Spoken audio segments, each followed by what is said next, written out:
Welcome to the wild side. 10 places in Sweden that could kill you. Hey bros, what is up?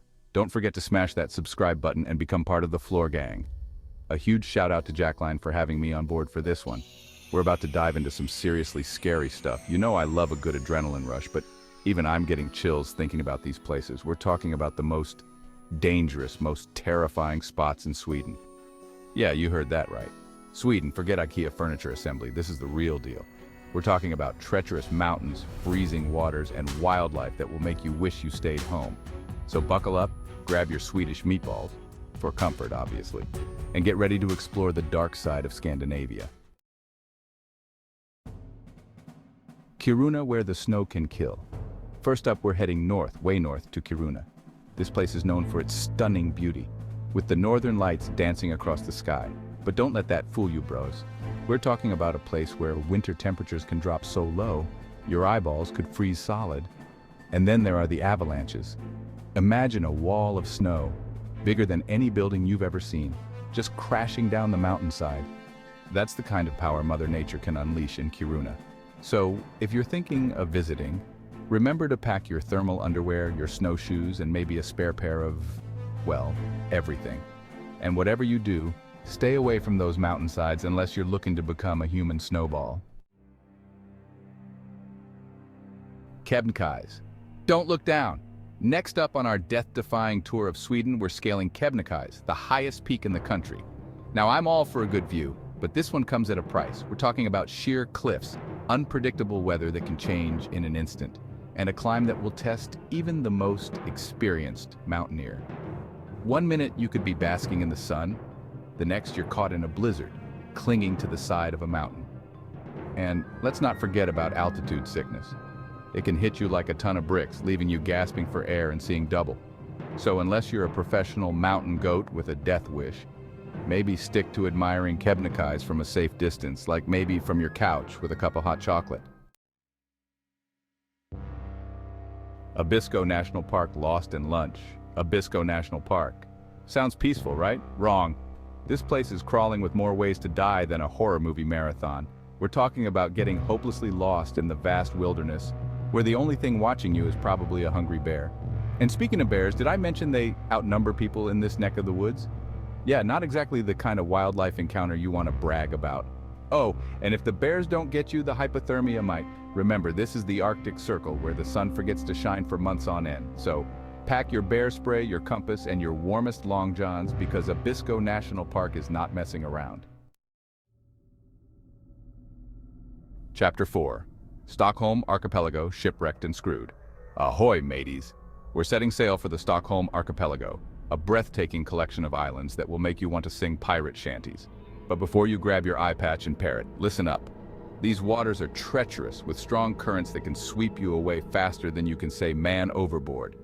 And if the currents don't get you, the rocky shores will. One wrong move and your boat is splinters, leaving you stranded on a deserted island with nothing but seagulls for company.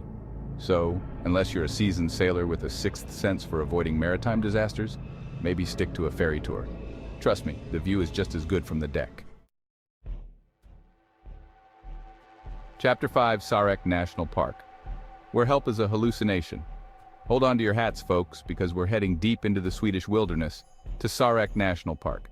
This place is so remote, so unforgiving, that even Bear Grylls would think twice about setting foot here. We're talking about zero marked trails, zero cell service, and zero chance of rescue if things go south.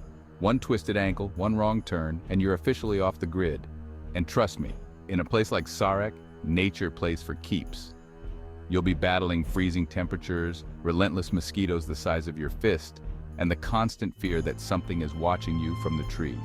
So, unless you're a survival expert with a GPS chip implanted in your brain, I'd say avoid Sarek National Park like the plague.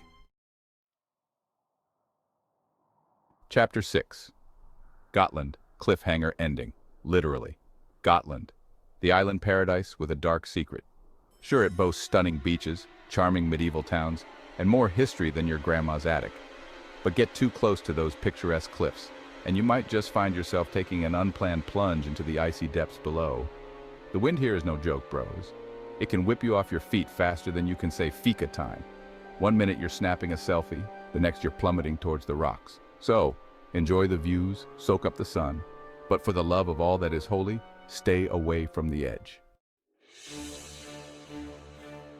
Chapter 7, Öresund Bridge, Driving on the Edge. The Öresund Bridge connecting Sweden and Denmark is an engineering marvel. It's also a potential death trap. Imagine driving along this massive bridge, the wind howling around you, the waves crashing below, and suddenly, bam! You're caught in a traffic jam. But this isn't your average fender bender. One wrong move, one gust of wind, and your car could be taking a nosedive into the chilly waters of the strait. So, next time you're planning a road trip between these two Scandinavian nations, maybe opt for the ferry. It might take longer, but at least you'll arrive in one piece. Vättern Lake, the second largest lake in Sweden, might look inviting on a sunny day, but don't let that fool you.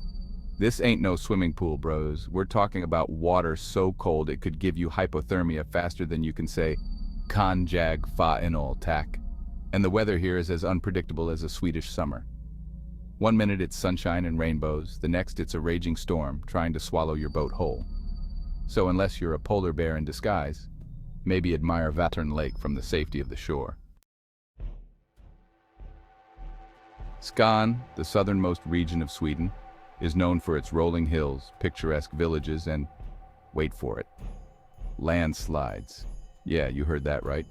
Those charming houses perched on the coastline, they could be sliding into the sea any minute. Coastal erosion is a real threat here, brothers. The sea is slowly but surely claiming its territory, and those idyllic seaside towns are right in its path. So enjoy the views, but maybe pack a life jacket just in case. Last but not least, we venture into the frozen wasteland of Lapland. This place is so cold, even the trees are shivering. We're talking about temperatures that can freeze your nostrils shut and make your eyelashes snap like twigs.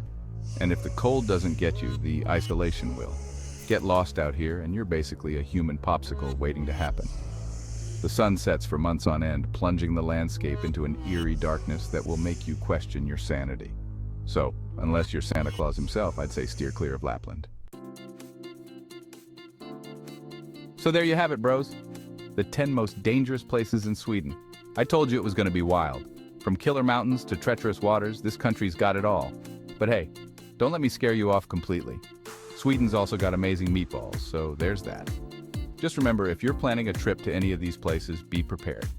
Pack your common sense, your survival gear, and maybe a spare pair of underpants, because you never know when you might need them. And most importantly, don't forget to like, comment, and subscribe for more epic adventures.